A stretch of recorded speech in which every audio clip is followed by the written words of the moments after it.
जय श्री गणेश दोस्तों।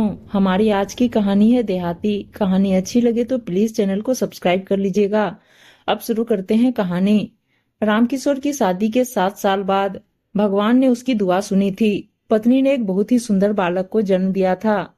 रामकिशोर एक किसान था, पर पति पत्नी ने बच्चे के लालन पालन में कोई कसर नहीं छोड़ी थी। अच्छी खासी जमीन थी, पूरे 10 एकड़। बच्चे का नाम उन दोनों ने बड़े प्यार से विनय रखा था। विनय जब बड़ा हुआ तो उसे उन्होंने स्कूल में दाखिला करा दिया। पढ़ाई में विनय बहुत अच्छा था, हमेशा कक्षा में अव्वल आता। शायद रामकिशोर की किस्मत में सुख नहीं था, या उसकी खुशियों को किसी की नजर लग गई। बेटा जब 8 साल का था, पत्नी बीमार रहने लगी। अब क्या था, वो घर का काम करके खेतों में जाते। ऐसी ही दिनचर्या के साथ सालों बीत गए, पर कविता की सेहत में कोई सुधार नहीं हुआ और एक दिन जीवन ने उसका साथ छोड़ दिया। बेचारे 12 वर्ष के बच्चे ने माँ को खो दिया। इधर रामकिशोर को खेत में रहते समय एक ही चिंता रहती कि बच्चा घर में अकेला है, जाने क्या कर रहा होगा। ऐसे ही साल बीत गए और विनय ने 10वीं की परीक्षा बहुत अच्छे से उत्तीर्ण की। पूरे राज्य में उसका रैंक 15 था, पर 12वीं की परीक्षा में तो उसने कमाल ही कर दिया। पूरे राज्य में इस बार उसका रैंक चौथा रहा। पढ़ाई में अच्छा था, इसलिए उसने मेडिकल की प्रवेश परीक्षा दी थी, जिसमें वो पूरे देश में 240 रैंक लाया था। अब डॉक्टरी की पढ़ाई कैसे करे, यह सोचने लगा। और जब पिता से बोला तो पिता ने कहा कि तू उसकी चिंता मत कर, पढ़ाई में तेरी कभी बाधा नहीं आएगी। तू डॉक्टर बनेगा और जरूर बनेगा, चाहे मुझे खेत ही क्यों ना बेचना पड़े। रामकिशोर ने कहा कि बेटा, तुमने मेरा मान हमेशा बढ़ाया है, पढ़ाई में अव्वल रहे। मैं अनपढ़ किसान सिर्फ यह चाहता हूँ कि मेरा बेटा पढ़ लिख कर एक लायक इंसान बन जाए। इतनी मेहनत की है तूने, उसे व्यर्थ कैसे जाने दूं। पिता हूँ, तू जब डॉक्टर बन जाएगा मेरे खेत मुझे दोबारा खरीद देना। बाबा कहकर विनय पिता के सीने से लग गया। रामकिशोर ने बेटे के MBBS के लिए अपनी आधी जमीन बेच दी। बाकी की आधी जमीन में जो खेती होती उससे गुजारा कर लेता। बेटे को भी हर महीने कुछ रकम भेजता। पर तीसरे बरस में बाढ़ आ गई। उस साल बाप बेटे दोनों को बहुत कठिनाई का सामना करना पड़ा, पर विनय ने ट्यूशन पढ़ाकर पैसे कमाए और इंटर्नशिप के पैसे भी थे।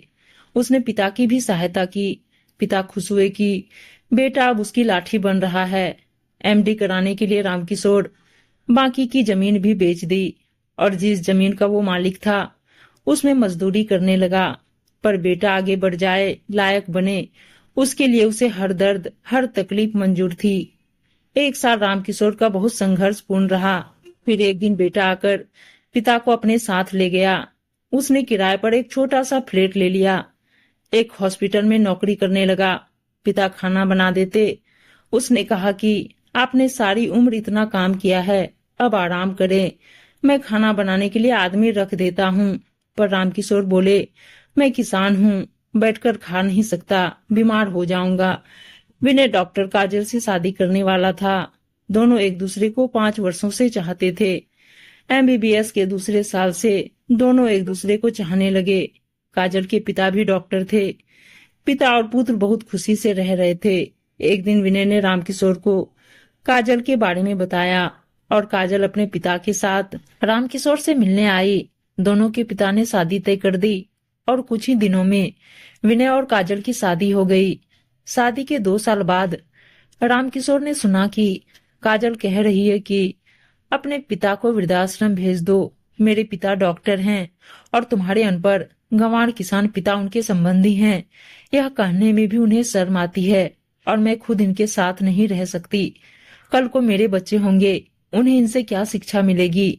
ना उठना आता है, ना बैठना, ना बात करना, ना खाना। सारा दिन सबसे हंसकर बात करते हैं, संजीदगी है ही नहीं। प्लीज तुम अपने पिता या मुझ में एक को चुन लो। काजल, मेरे पिता ने बहुत कष्ट से मुझे पाला है। मैं इस उम्र में उन्हें अकेला कैसे छोड़ दूं।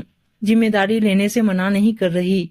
शहर के सबसे बड़े वृद्धाश्रम में बात की है, अपनी उम्र के लोगों के साथ खुश रहेंगे।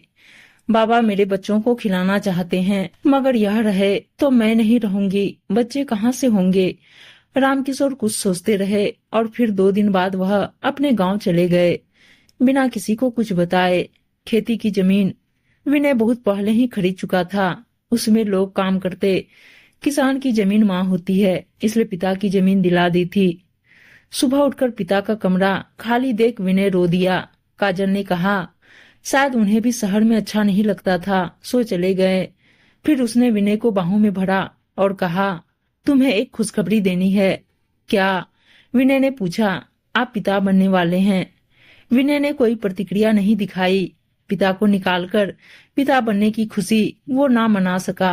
काजल ने अपने पिता को फोन कर रामकिशोर के जाने की खबर दी। पिता और पुत्री बहुत खुश थे। कुछ दिनों में उनकी प्यारी सी बेटी हुई, पर विनय और काजल के रिश्तों में थोड़ी दूरी आ गई थी।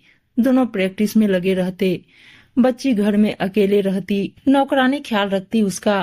विनय कभी कभी अपने पिता से मिलने जाता, पर काजल को पता नहीं चलने देता। वह उसे कुछ भी नहीं बताता। ऐसे ही कई साल गुजर गए। अब विनय बहुत बड़ा डॉक्टर बन गया था। शहर में उसका बहुत नाम था। पर एक दिन अखबार में खबर आई कि शहर के प्रसिद्ध डॉक्टर विनय के फेफड़े खराब हो गए हैं, और अगर फेफड़े ना मिले तो उनकी जिंदगी को खतरा है। काजल ने बहुत कोशिश की, एक डोनर ढूंढने की, पर ना मिला। इधर विनय की हालत दिन ब दिन खराब होती जा रही थी। एक दिन काजल को डॉक्टर ने बताया कि डोनर मिल गया है। विनय का ऑपरेशन हो गया और वो 1 महीने में संपूर्ण रूप से ठीक हो गया। विनय ठीक होकर पूछा कि उसे किडनी किसने दी। काजल बोली उसे नहीं पता। जब किडनी मिल गई तो उसने कुछ नहीं सोचा, खुशी में ख्याल नहीं रहा। विनय ने कहा किडनी खरीदना कानूनी अपराध है, पर खरीदना तो उसे कहते हैं जिसके लिए कीमत दी हो मैंने। जिसने दी उसने कुछ न लिया। विनय से रहा नहीं गया और वो हॉस्पिटल में पूछताछ करने लगा। अपने डॉक्टर से पूछा डोनर का नाम। काजल अपने बीमार पति के साथ हर पल रही। डॉक्टर ने बताया कि डोनर का नाम रामकिशोर शर्मा है। विनय रो दिया। जिस पिता से वो पिछले 2 सालों से व्यस्तता के कारण मिल न पाया, वो पिता 15 दिनों बाद विनय गांव के लिए तैयार हो गया। काजल भी साथ हो ली। विनय उसे ले जाने को तैयार नहीं था, पर ले जाना पड़ा। साथ में काजल के पिता भी गए। विनय गांव पहुंचकर बोला बाबा कैसे हैं, और पिता को प्रणाम किया। काजल ने भी पांव छुए। रामकिशोर बोले नहीं, इसकी जरूरत नहीं, मैं इस लायक नहीं। काजल बोली हम आपको लेने आए हैं बाबा। मैं कैसे जा सकता हूँ बहू, मैं आज भी अनपढ़ गंवार हूँ। आज तुम ससुर को लेने नहीं आई हो अपने पति की जान बचाने वाले को लेने। लेकिन शायद तुम भूल गई हो, मैंने ही उसे जन्म दिया है। पिता डॉक्टर ना हो तो भी वो औलाद को उतना ही प्यार करता है, फर्ज निभाता है। बिन माँ के बच्चे को पालना क्या होता है मैं जानता हूँ। पिता को अगर बाबा कहो तो उसके एहसास कम हो जाते हैं और डैड कहने से ज्यादा हो जाते हैं। तहजीब ना हो तो बहू को ससुर का परिचय शर्मनाक लगता है। मुझे कुछ नहीं आता, ना खाना, ना उठना बैठना बोलना। मुझे ले गई तो तुम्हारे बच्चों को क्या संस्कार मिलेंगे। काजल के पिता बोले बेटी मानकर माफ कर दें। डॉक्टर साहब बेटी होती तो लाड करती, जिद करती, जो मैं सिर माथे रखता। साहब इस दुनिया में जितने भी डॉक्टर, वकील, एक्टर, जितने भी बड़े लोग हैं, वो सब मुझ जैसे किसान के हाथों से जो अनाज जन्म लेता है वो ही उन्हें जीवन देता है। आपकी बेटी ने हर किसान का अपमान किया है। जिस देश में जय जवान जय किसान कहते हैं, उस देश की बेटी ने किसान का अपमान किया है, देश का अपमान किया है। मैं गरीब हूँ साहब, पर मैंने अपने बेटे को किसी भी बड़े आदमी के साथ बैठने लायक बनाया है। इस बात का मुझे गर्व है। विनय मेरे बच्चे, मुझे माफ करना, मैं नहीं जाऊंगा। मुझे पता था बाबा आप नहीं जाएंगे। आपका आत्मसम्मान आपके जीवन से भी बड़ा है, और मुझे गर्व है कि आप मेरे पिता हैं। हर जन्म में यह रिश्ता बनाए रखना। आपसे अच्छा पिता कोई नहीं हो सकता। मुझे नाज है कि मैं एक किसान का बेटा हूँ, पर एक वादा लेने आया था बाबा।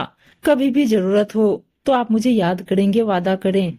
और किसे कहूंगा मेरे बच्चे, तेरे बिना कौन है मेरा। और मैं भी वादा करता हूँ काजल को अब कभी नहीं लाऊंगा। आज काजल की आंखें नम थी और उसके पिता का सिर झुका हुआ था। आज एक अनपढ़ देहाती वे किसान के सामने उनकी परवरिश हार गई थी। उम्मीद है दोस्तों कहानी अच्छी लगी होगी, और अच्छी अच्छी कहानियां सुनने के लिए चैनल को सब्सक्राइब और वीडियो को लाइक शेयर जरूर कर दीजिएगा। धन्यवाद दोस्तों।